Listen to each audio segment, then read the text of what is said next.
Hello and welcome to episode 30 of Waly Gisnep's Animated Classics, a podcast where we're revisiting the Walt Disney animated classics in chronological order to see which ones really hold up to that lofty title of an animated classic, albeit in our case a Waly Gisnep animated classic. An increasingly exclusive, curated list of the best that animated cinema has to offer. As always, I am Liam and I am joined by my very good friend Ben. Ben, which film is up for consideration this week? Blowing on the winds with all the colours of 1995, we are looking at Pocahontas, directed by Mike Gabriel and Eric Goldberg. Before we dive in, Liam, what is your history with this film? I think of all of the Renaissance films, this may be the one I've seen the least over my life. It's either this or Tarzan, and I think Tarzan just edges it as having maybe one or two more watches. So going into this, I wasn't particularly familiar. I'm in a similar position, and what's strange is I look at the age I was when these films were coming out, so I would have been 6 or 7 when Pocahontas came out, and then obviously a year older for each of the films we get over the next 4 years. I didn't see any of them as a kid. All of these are ones I revisited as an adult. And I think in some ways Pocahontas might have set the template for that, because whilst this is still a children's film, I don't think it overtly appeals to children. You look at the marketing campaign where it's Pocahontas rowing a boat and it's about this American legend. I don't think it screams this is a film to take your 6-year-old to. Children famously hate American legends and boats. Liam, after the package films, I do hate both of those things. Because we had bad adaptations of both of those. Oh, I had forgotten that is entirely what the package films are. Yes, so as you say, this is an adaptation of a titan of American history, which is the story of Pocahontas and her interactions with John Smith. And I think in this context, the word adaptation has never been more appropriately used. It reminds me of the Coen brothers film Fargo, where at the start they put this is based on a true story.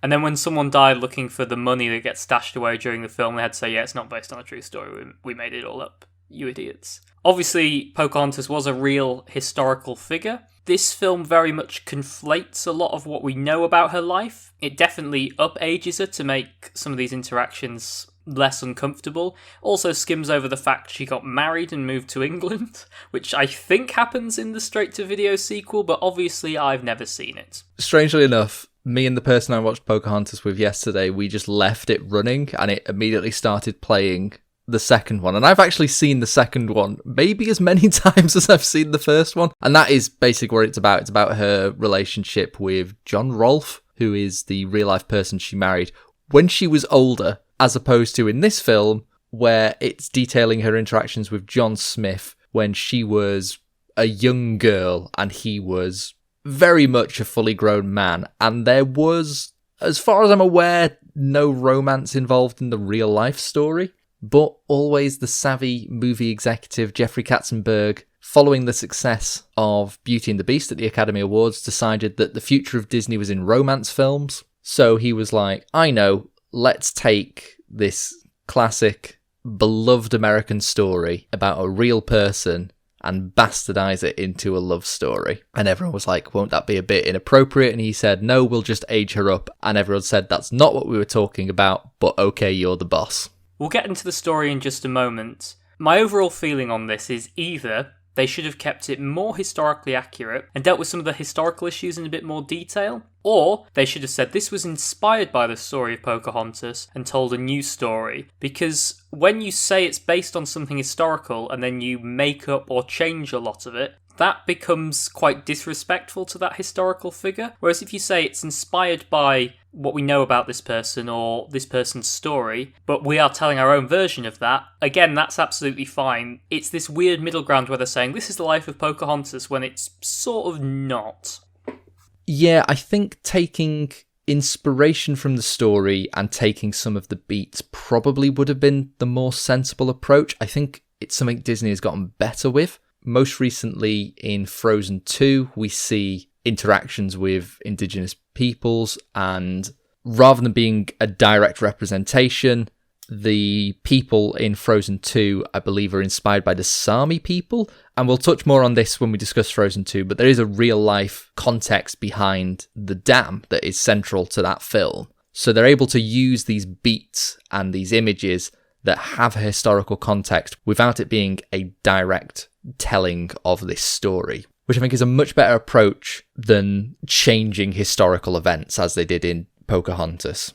Let's dive into the plot of Pocahontas. We open in London and a ship is getting ready to sail to the New World. Obviously, it's new to them because it's not new to the people who've lived there for hundreds of years. And we open with the song The Virginia Company, which is sort of this sailor shanty song, and they're singing about going to the New World and how excited they are, and they can't wait to steal all the riches and kill some of the locals. My initial reaction to this opening song is I wish I were watching The Little Mermaid. I mean, that's my reaction to a lot of things, to be fair. When I'm reading the news, I was like, I'd rather just be watching The Little Mermaid. Because we've got that similar kind of sea shanty type opening. There's the boat, there's seagulls. I think they even try and use the musical sting where there'll be a transition, but the transition is from people off the boat to people on the boat, and it's just not as good. I don't want to reveal my hand too early, but a lot of the stuff in this film, I don't think there's anything intrinsically wrong with. And maybe if you've swapped this film with The Little Mermaid, we'd be making these comparisons the other way around. That said, we are trying to look at these films in their own context, and with that, I think this song is functional. I don't think it's bad, but it also isn't particularly inspiring. Where you say there's nothing objectively wrong with this film, I will point out one thing that I find objectively wrong immediately, which is this film doesn't look very good. It has its moments, but the animation, particularly coming off the back of The Lion King, is incredibly flat. And I know they were in production at the same time, and this one actually began production earlier. But to release The Lion King to such acclaim, and then 12 months later say, yeah, I think this is a good follow-up. Maybe they should have delayed it a year and put more effort into the animation. I find it's very block-filled and the shading is just non-existent on character models. So as a comparison, take any scene in Pocahontas and then what I want you to do is watch the scene of Simba and Mufasa interacting during the day and the scene of them interacting during the night. And in both scenes, we've got such perfect use of shading and shadow where even just the edges of the character models are either darker or lighter depending on whether it is day or night, and it just adds this wonderful sense of depth to the scenes and to the characters that just isn't here when you just have block-filled character models. I think part of the issue, as you say, is the animation. And I think the other issue is character design. In Pocahontas, they have somewhat eschewed the more cartoony designs of human characters that we got in Aladdin and Beauty and the Beast and Little Mermaid, and they've tried to give them more realistic proportions, so, not the big Disney eyes, etc. And the word I'd use is inexpressive for these characters. I don't think they're badly drawn as such, but I really feel there's not a lot of emotion in the way these characters portray themselves, perhaps with the exception of Ratcliffe, who is drawn in quite a big pantomime villain way. I think the rest of them, it reminds me of almost your Cinderella period where we're drawing over the top of people, and there's just not quite that energy to it compared to the other films we've had more recently. That's a really good point. Thinking about it now, I'm wondering if they did use live action references that they rotoscoped over like they used to. I know Pocahontas was drawn from real life descendants of Pocahontas, but I don't remember seeing whether they rotoscoped over live action references as well. But John Smith in particular, his face is inconsistent as hell. I feel like the shape of his face changes, and it's all depending on the angle you're looking at him. And the problem is that it's a block-filled face, which means you lose all of the relief and the texture and the angles by just having a block of colour and then some cheekbones drawn on. Whereas with a bit of shading, and there is one scene that we'll get to that is animated properly. And I think that, if anything, just makes the rest of the film stand out as how bad it is. Again, I'm comparing it to The Lion King. It is a different film. It's an unfair comparison. But when there is a scene in your film that is animated in that style, it really just makes the rest of it look bad. And you don't have to just look at films that have come before this. I think, for example, Hunchback of Notre Dame, which we're looking at next time, there's a very clear motif of fire in that film that's used throughout and dictates a lot of the visual design of scenes. Even a film like Hercules leans into a modernised cartoon version of classical Greek visuals and designs of characters. And this just doesn't really have that. It's not like this is drawn in the style of Native American art, for example, or is inspired by that. We touched on the character of John Smith then. Let's talk about Blonde John. I really enjoy the introductory dialogue telling us who John Smith is. It feels very much like placeholder dialogue of, we need to explain who he is very quickly, this famed explorer and killer of, quote, Indians. And I just don't feel any of these characters would have this conversation other than it's required for the film. So my first couple of notes on John Smith are, looking back, knowing they had to cast someone who's basically just a manipulative bigot, Mel Gibson sounds like superb casting with hindsight. Yeah, I don't think this is a particularly controversial opinion these days, but I do not care for Mel Gibson, and I never really did. Which, you know, easy to say in hindsight, but... It also doesn't help that in this film, John Smith has an accent that originates from a place he's never been to. It's strange because, obviously, Mel Gibson is Australian, and there are moments where that comes through. So what we're listening to is an Australian doing an American accent rather than an English accent, and it just doesn't work. I mean, meanwhile, they actually had a very good English person in the form of Christian Bale, though I will admit that he's not doing a very good performance here. Though I suppose he was too young to be your leading man, but whatever. Yeah, my main note on this, so Christian Bale plays the character of Thomas, who is a young, inexperienced lad who wants to experience adventure, and my note is that Christian Bale got this role before he learned how to act. Hey, if you'd seen Newsies, you would take that back. Why do you keep defending Newsies? It's a masterpiece, that's why. The other significant character introduced during this scene is Governor Ratcliffe, who is very obviously the villain, but I'm not opposed to that. One really nice visual I like is as he's boarding the boat, in the background, in the foreground, we see a little rat scurry on at the same time, which is just a nice little visual motif for telling us what this character is like, and is slightly more subtle than putting the word rat in his name. I enjoy that. Similarly, my first note was, I don't like that Ratcliffe is so obviously the villain, and then I had to delete that note because I was thinking, but I love Jafar. I actually quite like Ratcliffe as a character, and coming out of this film I was like, I think on paper he does everything that should make him an interesting and memorable villain, but I think he's probably one of the least remembered and liked villains, certainly of this period of Disney, and we'll come to the reason why I think that is later on. But he is magnificently played by David Ogden Stiers. David Ogden Stiers might be my favourite voice actor of this era of Disney. We've seen him already as Cogsworth in Beauty and the Beast, and he's going to show up in a few films over the next few years. Sadly, he is no longer with us, but yeah, I think he's probably my favourite voice actor of the period. We've still got my favourite performance of his coming up, though, which I'm very much looking forward to. He also voices his manservant Wiggins, which is a good dual role performance. We'll talk about scripting changes and decisions at the end of this podcast, where we look at what we think could have been done to improve a film. My first one is cut Wiggins. He adds nothing to the film and he's not funny. I like Wiggins, but it's because he only interacts with Ratcliffe, so I like to pretend that he is just a figment of Ratcliffe's imagination. So we have all our stout-hearted English explorers. They board... And Mel Gibson. Oh, we also got Billy Connolly as well, his distinct Scottish accent in the crowd. And they board their ship and sail off to the New World, and we cut to a few months later, and the ship's caught in a terrible storm, and we see the ragged Union flag flittering in the wind, and Thomas, being generally incompetent, somehow falls overboard. There is a cut in this scene where we see the Union Jack flying on the ship, and it's day, and then it just hard cuts to the middle of a storm and the Union Jack is ruined. And I'm not sure why, but I found it unintentionally comedic. Well, I also have a note on this, because to show how lovely and amazing he is, John Smith jumps overboard with a rope, saves Thomas, he's a big hero, and everyone's fine. And then at the end of this scene, we see in the background the Union Jack they're flying is in One Piece, which means whilst he was jumping overboard to save the man overboard, someone was like, oh, I better fix the flag. I mean, that's standard naval procedure.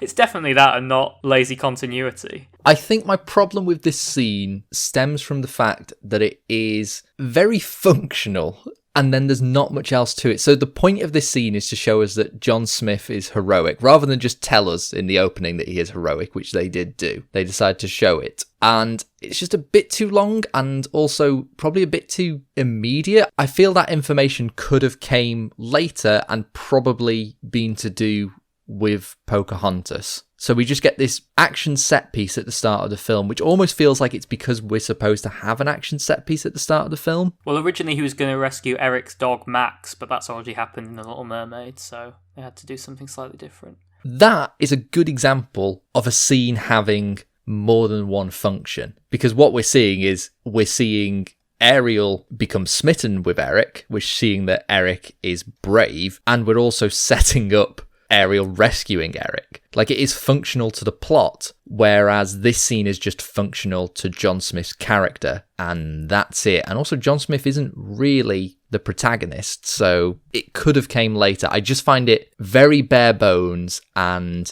a bit unnecessary in how basic it is. Speaking of our protagonist, or more specifically lack thereof, we cut to Pocahontas' tribe. The warriors have just returned from a successful fight with another tribe, and on returning, the chief of the tribe, who is also Pocahontas' dad, asks where she is, and she's off in nature and jumping off waterfalls, messing around with her mate and her friends, Miko the raccoon and Flit the hummingbird. Okay, the older I get, the more I realise I don't really like silent animal sidekicks in Disney. But when I think about it, there's quite a lot I do actually like. I think Pascal in Tangled is one of my favourite sidekicks. Abu, I think, is excellent. Watching this film, I realised it's not silent animal sidekicks I hate, it's these animal sidekicks I hate. So why do you hate them? Because for me, I don't object to the character design or even the characterization of them. The reason I don't particularly care for Miko and Flit is that they are just there, and often we get a bit of a Fox and the Hound comedy side plot, particularly with Miko, who gets involved with Wiggins/Ratcliffe's dog, and they're fighting over food, and it's not relevant to the plot. The characters aren't there to assist the plot. They're there in spite of the plot. So what is it that you don't like about them? You've made the exact comparison I would make, which is the Fox and the Hound, where clearly this is a case of padding for time and adding to the runtime without taxing your lead animators working on the main characters. So you have to have unnecessary animal sidekicks who, as I'm sure you would agree, their only role is faffing about. You can cut all of the animals from this film and it doesn't change the plot. I almost said you could do it in Aladdin, but then I remembered that Abu is actually integral to that plot. I think Pascal murders someone in Tangled, so there's always something, whereas what does Biko do? Oh, he eats biscuits and harasses a dog. I can do that. You don't put me in a film. On returning to a village, the chief informs Pocahontas that he's decided she will marry Kocoum, who is the best warrior in the village, and he's stoic and big. He doesn't really do much in this film. And Pocahontas goes off to sing... Oh, well, there's also a song called Steady as the Beating Drum, which is just about keep doing everything, it's all fine. And then Pocahontas goes off in a canoe and sings the song Just Around the Riverbend. Finally, we can start talking about the things in this film that I think work very, very well. Namely, some of the songs, particularly any song sung by Judy Kuhn. Yeah, so Judy Kuhn is the singing voice of Pocahontas, whereas Irene Bedard is the non-singing voice, the speaking voice of Pocahontas. Which is a first for Disney. I really like this. Pocahontas and her father, and I believe some of the peripheral cast are all voiced by Native Americans, which is fantastic to see from Disney. Thank you very much. More of that, please. I would say, could they not get a Native American singer to do the singing voice for Pocahontas? But hot damn if Judy Kuhn isn't my favourite Disney singing voice. I'm always torn between her and Lea Salonga, but I think that's just because I am honestly just in love with Lea Salonga in general. But the fact that Judy Kuhn, who has only sang in one film, is in competition with her just tells you how great I think she is. I'd agree, and I think maybe with the exception of Tiana in The Princess and the Frog, who we'll get to much later on, I think this might be my favourite female singing performance in a Disney film. The song itself is written by our old friend Alan Menken with lyrics by Stephen Schwartz. And don't get me wrong, Stephen Schwartz is a good lyricist. He's a good lyricist. I find him a little bit too poetic at times, which is a weird criticism, but I find he's more concerned with the rhythm and the flow of the lyrics rather than what's actually being said. I think Howard Ashman had this just wonderful gift for making fairly natural dialogue and sentences fit a tune, whereas Stephen Schwartz will often create very strange sounding sentences. Like if you take them from the context of the song, they're just very odd sentences with unnecessary words and imagery that is maybe a bit too poetic for its good. It doesn't really mean anything, but hey, it sounds good when you put it to a tune. Don't get me wrong, Stephen Schwartz is an excellent lyricist. He's just not Howard Ashman, which is an unfair criticism, but I'm going to put it out there anyway. I mean, you can level that criticism against a lot of people. In fact, I'd say you can level that criticism against everyone except Howard Ashman. This song, then, is very much the I Want song that we've talked about a few times before. I find Pocahontas is a little bit vague. She openly acknowledges that she wants something else, but she doesn't know what. I think that's quite good. I like that she's not too sure. She just knows that the path that's set out for her is not the path for her, which I think is a perfectly acceptable want. This song does contain my favourite lyric, and has been the inspiration for basically my entire dating life, which is just that all I want in someone is for them to describe both me and the walls I build as both handsome and sturdy. I mean, it's up there with the Cliff Richard very basic requirements in a partner. To be walking and talking and living. After Just Around the Riverbend, Pocahontas goes to see... She's called Grandmother Willow, but in my memory, she's always Grandma Tree. This touches upon something I'm not particularly fond of in this film, which is the fetishization of Native American mysticism. And don't get me wrong, I don't mind fantasy elements in my films. In fact, in many of these Disney films, I quite like the fantasy elements. Mermaids aren't real, but hey, it works. But this whole connection to and respect of nature being interpreted as literal magic, I just find a little uncomfortable. And maybe if this weren't a telling of a real story and were just, inspired by Native American culture, I'd be okay with it. But to take a real life story and shoehorn in, as I say, this fetishization of mysticism, it just makes me uncomfortable. And I do think the film would work without it.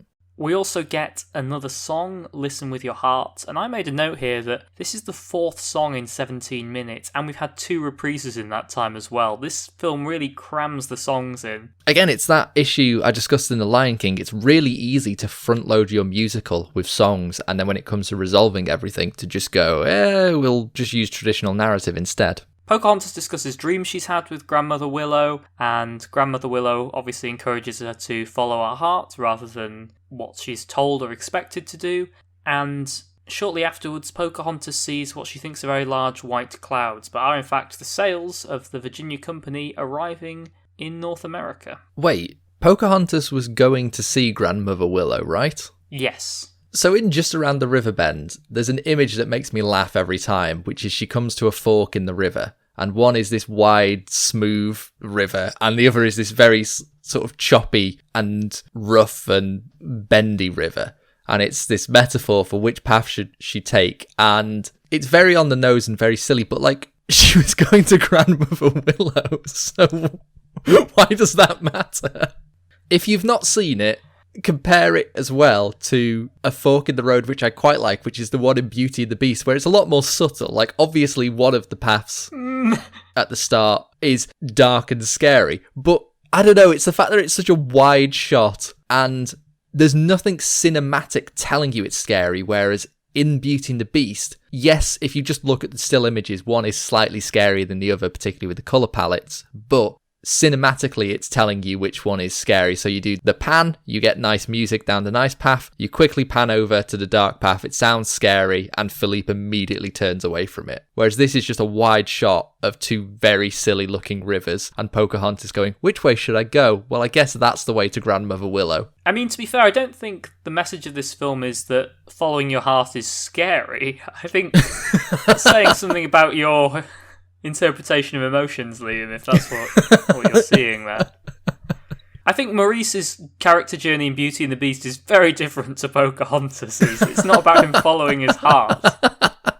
It's about him bumbling into trouble. All I'm saying is if we saw a point of view shot of Pocahontas where she chooses to take the more exciting river, maybe it would have worked, whereas just this flat, wide shot of this comical metaphor for a fork in the road, it just makes me laugh every time. Meanwhile, the crew have landed and Governor Ratcliffe claims the land, naming it Jamestown after King James, and John Smith goes out to explore and Ratcliffe gets the crew to start setting up. They want to start building fortifications and places for them to live, and he wants them to start mining for gold. Is this the worst villain song of the Renaissance? I mean, McLeach sings a little song about fishing at one point, which I don't think it's that bad.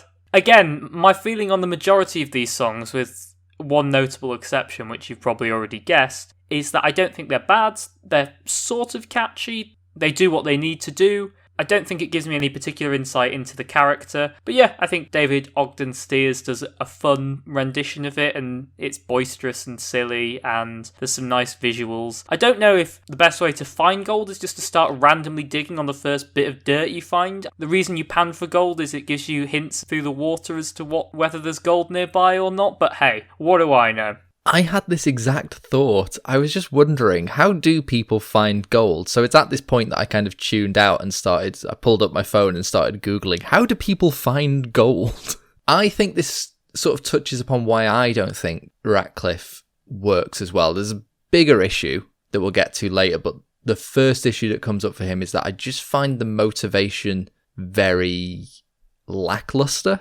He's just a classic greedy villain, which is fine. I think they set up a bit that this is his last chance because he's kind of a bit of a joke back in England where if he fails one more time, that'll be it. He's done for then. So there's an added element of desperation, but they don't lean very far into that, so I feel like it's just unnecessary faff, and it is just greed. In fact, I'm immediately writing a better version of this character who, rather than being greedy, is desperate, but that would make him a bit more human, and then wouldn't be very good to just blame all the racism on him at the end, would it? We'll get to that.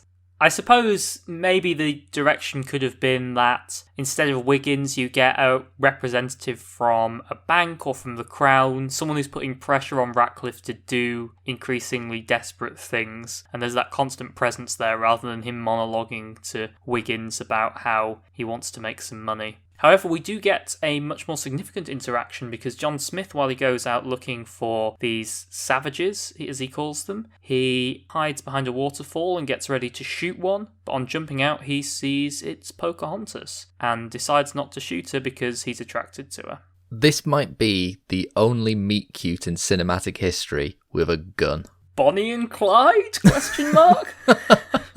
I mean, you said it, and I do really enjoy that the only reason he doesn't shoot her, because he went out fully intent on hunting savages, as he says, and that's our introduction to John Smith at the start of the film, is how much he loves killing them there natives, and the only reason he doesn't hear is because she's hot. And I think this undermines some of their relationship, because, for example, let's say it was Pocahontas jumped out to help one of his shipmates, for example, and he went, there's a native jumping on them, and he got his gun out and then saw she'd helped them, then that would change his perspective of what these so-called savages are like. And he's not judging on appearance. Look at the mutant toys in Toy Story where they all gather around Buzz and Woody's fighting them off and he sees they're actually nice, just despite their appearances. But this is just physical attraction. If that had been a male Native American doing exactly the same thing, presumably John Smith would have shot them dead. And if that was the first knock to their relationship. What really buries it for me is the communication. So if you're not familiar with the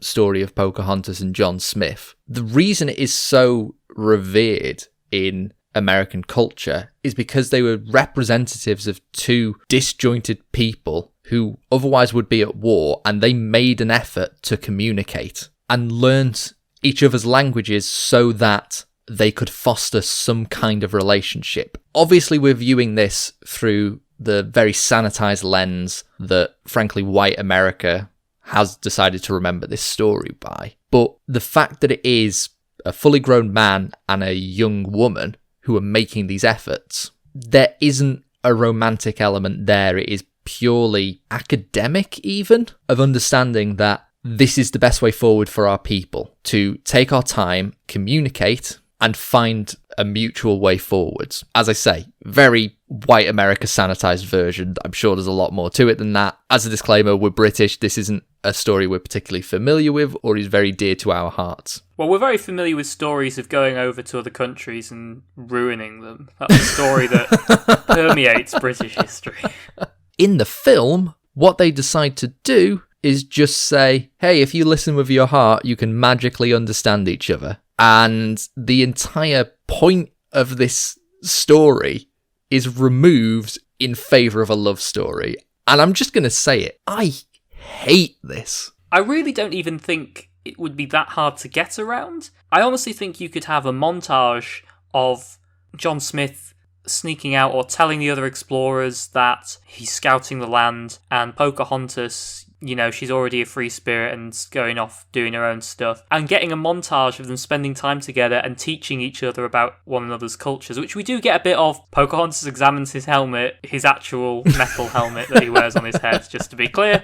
But there's no implication that time has passed. I think the whole film takes place over a few days, and it would be so much more believable, both in terms of this language barrier, whereas, as you say, this is literally magic that makes them understand each other, but also it helps establish that this isn't just physical attraction, there's an actual relationship there. So in the meantime, they start to communicate. Again, there's not very much there. The other natives scout out the settlement, and in the meantime get shot in the knee, which I greatly enjoyed because there's a lot of shooting in this film and no gore because it's a children's film, but it's just quite funny seeing someone get shot and then keel over clutching their knee, and their knee is fine. Like, if they got shot in their knee would be destroyed. I mean, guns of this period, you were lucky to hit anything, really. You were more likely to hit something if you weren't aiming at it. It does lead to my favourite line of the film, though, which is just the chief saying, "These white men are dangerous."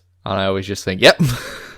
And this leads to, throughout the second half of the film, this escalating preparation of conflict between the two groups. So Ratcliffe becomes convinced that since he's not finding gold, the natives must have hidden the gold from him, and Pocahontas' father calls other tribes to help, so they are going to be ready if they need to go to war because they've decided there is no reasoning with the white men. Imagine those rising tensions offset with the actual story of Pocahontas and John Smith, as opposed to them going off and having a weird romantic weekend. Well, let's talk about their weird romantic weekend, because even though he's not prepared to shoot Pocahontas, he still does call her a savage, and we get, I'm not going to say some nice dialogue, because what he's saying isn't nice, but I think it's important dialogue where John Smith kind of characterises the white man's burden, as it's known, which is the idea that white people from, quote, civilized cultures have a moral obligation to go and modernize the rest of the world and improve their living conditions, whether the people want it or not. Spoiler, most of the time they don't want invaders to come in and change the way they live, but that's what happened. So I think that's important dialogue, and then that leads into Pocahontas' rebuttal of that, which is the most famous song from this film, Colours of the Wind. Once again, I think this is a well-deserved Oscar.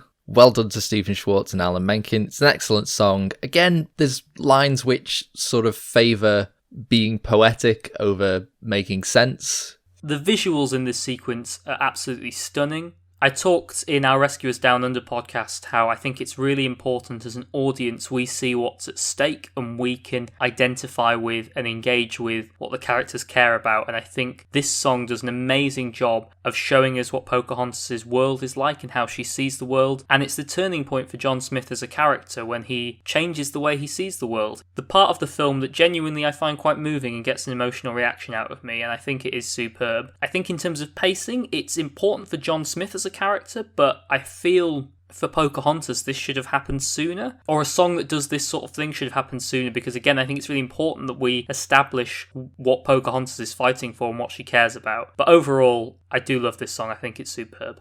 Yeah, it's an odd one because this almost falls under the category of an I Am song from Pocahontas here, and the purpose is more about John Smith's character development, and I definitely feel those elements you discussed are frankly lacking in Pocahontas. I think she has a really weak character arc for a protagonist. It just seems to be she isn't happy with the path that has been set out for her. Oh look, a man comes along and it turns out the answer was love. And it's just a very weak character arc. And also, again, this is a real person we're talking about here. They consulted with Pocahontas's descendants on the character animation, and imagine being involved in this film and then watching it at the end and being like, not only is this not what happened, like, again, that whole magical love language completely takes away from the point of the real life Pocahontas. And this song, I love this song, but it does just lean into that kind of fetishization of Native American culture. And this song is for John Smith. He is the only character that gets anything out of this, really. I don't think it's intrinsically problematic in a Disney romance film that the female protagonist doesn't have much of a character arc. The example I'll use is Belle in Beauty and the Beast, where it's about Beast's journey and not Belle's. But that said, Beast's journey takes the entirety of the film, whereas I think up to this point John Smith has one perspective, and after this song he has a different perspective. Having one character arc between two characters and it resolves halfway through the film is structurally a bit unrewarding. Not only does he have one perspective at the start of the song and a different one at the end, I feel he wouldn't even be willing to listen to this perspective if he didn't fancy the person telling him. Like, if this was Coco trying to relay this, he'd be like, you can't say this, I've already shot you.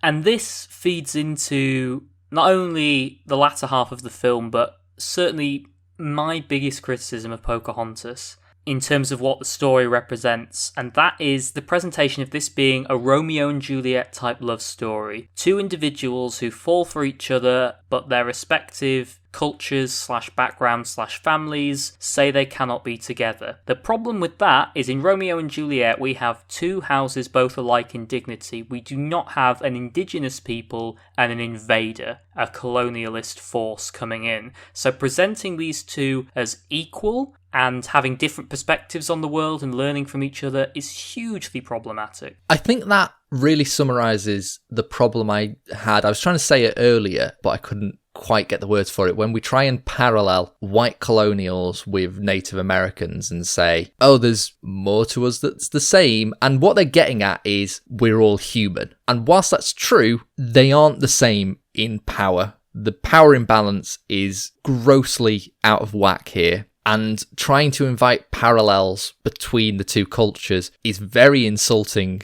to the very real suffering that Native Americans experienced at the hand of white colonials. Talking of Romeo and Juliet, there is a moment just after this where Pocahontas takes John Smith to see Grandma Tree, and she informs them of the rising tensions and says, only when the fighting stops can you be together. And it's at this point that I almost turned the film off because it was just so offensive.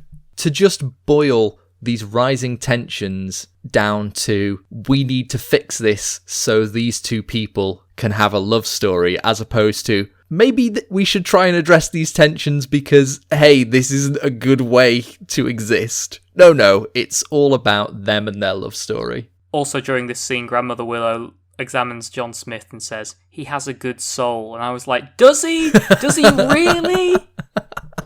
The guy who just adventures and shoots people? Genuinely, I don't know what Pocahontas sees in him. And I mean that in terms of a character sense. Now, I think what we're going for is that because he's so alien and different and it's interesting and she wants to learn about this new culture, she's attracted to him, which kind of makes some sense. But, you know, you feel like if Thomas or even Ratcliffe had been the one she'd bumped into, she'd probably feel the same way to a degree. Obviously, they're less handsome, but it's the same principle. Whereas I can definitely see what John Smith sees in Pocahontas because she sees the world in this amazing way and is caring and wants to make the world a better place. Compare this again to the real story. I'd almost buy Grandmother Willow saying that John Smith has a good soul, but really all John Smith did was not kill a child and then welcomed her attempts to communicate with him and be like, okay, there's something here. I can listen and try and learn something from her. Then I'd be like, oh, he's a good soul. Kind of. But in this, he's just a bit of a creep. Even the scene where they're communicating, he comes across... What is it with Disney protagonists coming across like pickup artists? I think there is a bit of a creepiness when John Smith interacts with Pocahontas because, again, there's this power imbalance. He's older, he's got a gun, he knows more about his world, and he's more sort of experienced with other cultures. Coming back to Grandmother Willow, if her definition of a good soul is not prepared to kill a child, Frollo is about the only person I can think of who would fail that test. But he didn't, so actually he probably would pass that test. Only because he was stopped. We'll get to that next week, it's fine. So, during all this faff, Christian Bale shows up and he also can understand Pocahontas. I guess he is attracted to her too. He ends up killing Kocoum, I think. Honestly, the last third of this film is a bit of a blur because I was very deep in my how do you find gold Googling at this point. That's basically it. There's a bit of back and forth where John Smith and Pocahontas can see the conflicts arising in their respective groups and they try and stop it, but they can see it's not going to happen, so they meet up to warn one another. Kocoum follows Pocahontas, Thomas follows John Smith. Kocoum, on seeing John Smith kiss Pocahontas, loses it and attacks him, and Thomas, in desperation, shoots Kocoum, and at that point they know there's no going back. And the other members of Pocahontas' tribe drag John Smith off, blaming him for the death, and we get the song Savages. I quite like this song. It just seems to be a not as good version of the mob song from Beauty and the Beast. That's exactly my point on it. And again, in the language of cinema, we get direct parallels saying these groups are equal, that they both see the other as savages and they can't wait to fight them. And again, it just underlines the whole problem with comparing these two groups as peers. I've mentioned a few points where I've found accidental comedy in this film, but there was nothing as much as what happened at the end of this song where I had to pause, which is earlier in the film. There's set up that Pocahontas has a dream about a spinning arrow that suddenly stops, and Grandmother Willow is like, oh, the dream is telling you your direction in life. And it's like, I mean, you don't have to be the psychoanalyst to get that, but okay. And during Savages, Pocahontas finds John Smith's compass and the needle is spinning and she realizes it's the arrow from her dream. And then the arrow suddenly stops and points in a direction, presumably north. And she realizes it's pointing to John Smith and she has to go to John Smith. Now, the reason it made me laugh so much was because she knows where John Smith is. Prior to this, she went to see him at her village, which is the one scene in the film that is lit correctly and looks gorgeous. But now a magic compass is telling her to go to John Smith, and I just think, why did she need this? It might be the single worst setup and payoff in a Disney film. I think my problem with it is it doesn't really connect to Pocahontas as a character, because what she does is rushes back, and just as her father's about to deal the deadly blow to John Smith, she throws herself in front of John and says, if you want to kill him, you'll have to kill me too, which is based on the historic event. Admittedly, most of the historic stuff seems to be from John Smith's writings, so, you know, take it all with a pinch of salt, but historical sources seem to agree that this happened. But Pocahontas' story isn't one of learning to not be selfish, or learning that things are worth fighting and dying for. Pocahontas' story was that she wanted adventure, and she kind of found it. I don't see how her saving John Smith is linked to anything we've got out of her character. I think it's a nice moment and it's well done, but because none of the groundwork links into it in terms of narrative or character, it's just a sort of weird standalone scene. That's because you've fundamentally misunderstood what Pocahontas is after. At the start of the film, the problem is that she's betrothed to Cocoam, and at the end of the film, she wants John Smith instead. So it's just about a man. Ah, yes. So a character arc was, I can't let them kill that man, because that's the man I want. This also links in with the climax of Savages, where all the white men have marched through the forest and are about to attack. But on seeing this, Pocahontas' father decides that he does not want to be the one who starts any bloodshed and stands his soldiers down. I do like that line where he says, if there is to be any more bloodshed, it will not start with me. Unfortunately, as history told us, there was quite a lot more bloodshed, so didn't really achieve anything, I suppose. To be fair, it wasn't the Native Americans who were starting that bloodshed, so I suppose it's a fairly accurate potted history. That's a very good point, I suppose. Things up to that point. What isn't a good potted history is what happens next, which is all the British colonialists, seeing the Native Americans are not going to be the ones to initiate conflict, decide that it's not worth it and they don't want to have a fight over it. Ratcliffe, out of desperation, grabs a gun and shoots at the chief. John Smith jumps in the way and takes the bullet, and everyone turns against Ratcliffe and they decide he's been up to no good, and then there was never any more racism and everything was fine. I love when you can boil down a complex social issue such as racism and just embody it and blame it entirely on one character. Again, from a narrative perspective, this is what we need, is we need an easy villain we can blame.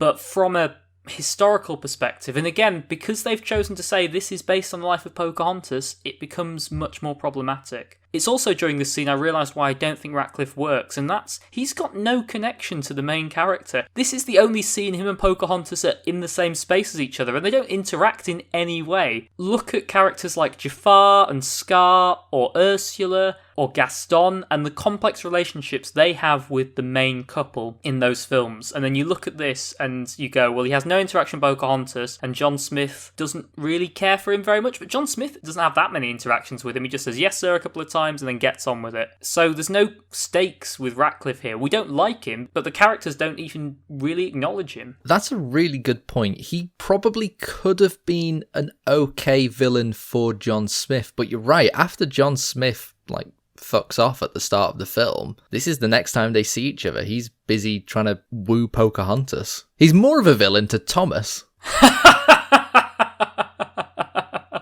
I think for me, this is where I came to the decision about how I think you could have fixed the narrative structure of some of this film, and that's either make John Smith the main character or make Pocahontas the main character. So have it all from John Smith's perspective, and he goes in expecting a vicious world, and then he encounters someone caring, and it completely changes how he sees these savages, and he gradually builds that connection, whilst Ratcliffe is constantly pushing him to execute them and take their lands. And so you've got a tension for John Smith there as the world he's discovering versus his duty.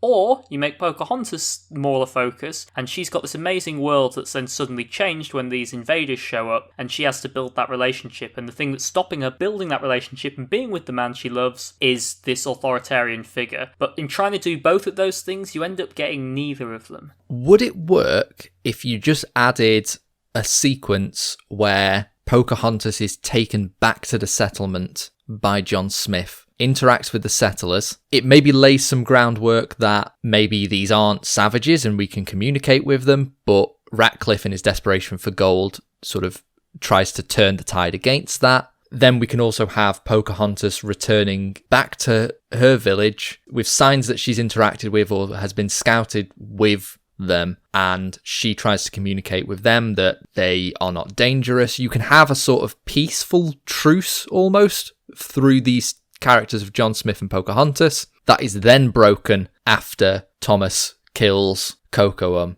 following a brawl. I think that would certainly help, having those characters interact. Maybe Ratcliffe makes it as if John Smith has led them to the natives' camp, and there's some blame there, and Pocahontas thinks he's betrayed her. And again, we get a bit more character drama there, rather than just, it's alright. I realise where I got this from. I've I've basically just stolen the plot of Tarzan. You said you didn't remember it, Liam. Ooh, that's a good question. Do I think Ratcliffe or the guy from Tarzan is a worse villain? Obviously the guy from Tarzan. I don't even remember his name. So, as the colonists arrest Ratcliffe, solving racism once and for all, ready to ship him back to England, we see that John Smith, having been shot, has to go back to England as well. They set this up quite nicely earlier with Cocoam, where they acknowledge after Cocoam's been shot, like, they do not have the tools or the medicine to save him. So when the same thing happens to John Smith, we're resigned to the fact that he has to go back, and despite what Grandmother Willow said, they can't be together because that's not what happened in history. Maybe just do an original story instead, if that's the angle you want to go for, Jeffrey Katzenberg. I wrote a quick note here saying, nothing like 4 months at sea to heal a bullet wound. But then I looked it up and that's exactly what happened, so shut up, Ben, I guess. Yeah, I had the same thought. I was thinking, how on earth did he survive? But apparently he did. Maybe it just wasn't much of a bullet wound, like he was shot through the hand or something. And I was like, awfully sorry, gonna have to go back to England. We've all done it out of social embarrassment to get out of a situation. We've engineered a bullet wound for ourselves just so we can go home.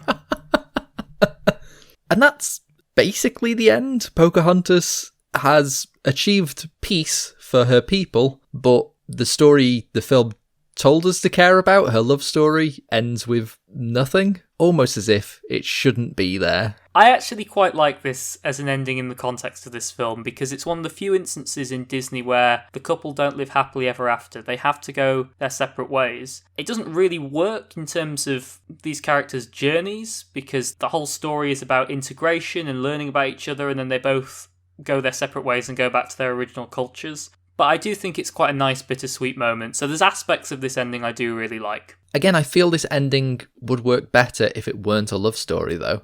I think you can have that bittersweet ending of two people who came together and prevented a conflict amongst their people and have developed a friendship, and they have to part ways. I think that can work. Whereas considering Pocahontas' only character arc is, I don't want to marry Cocoam, I'll find a different man. Oh wait, he's gone back to England. It just is very flat.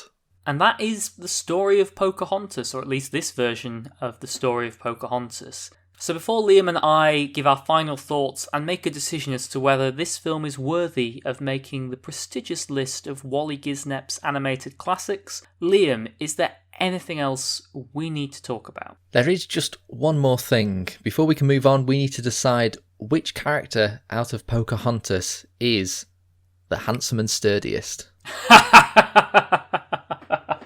No, we need to decide which character is the sexiest, and I think it's fair to say we're probably in agreement here. So, Ben, who is the sexiest character in Pocahontas, and why, unfortunately, is it Pocahontas? Well, she's got great hair, and I know that's a very disparaging thing to say that undermines her as a historical figure, but I'm not talking about her as a historical figure. This film certainly isn't. So, yeah, I think she's probably the most sexualized. And that's not really saying much. I think this film is quite asexual for a romance film. But yeah, amazing hair. I wish I had hair like that. There is a lot of kissing in this. I think Aladdin had probably our earliest kiss, because usually it happens at the end. But considering you're saying it is quite asexual, there's quite a lot of kissing throughout. And it's full-on snogging, as the person I was watching it with said. Talking of hair, I do think Pocahontas' friend Nakoma has great hair, but that's because I'm a big fan of bangs, love me a fringe. But yeah, the Pocahontas thing, it's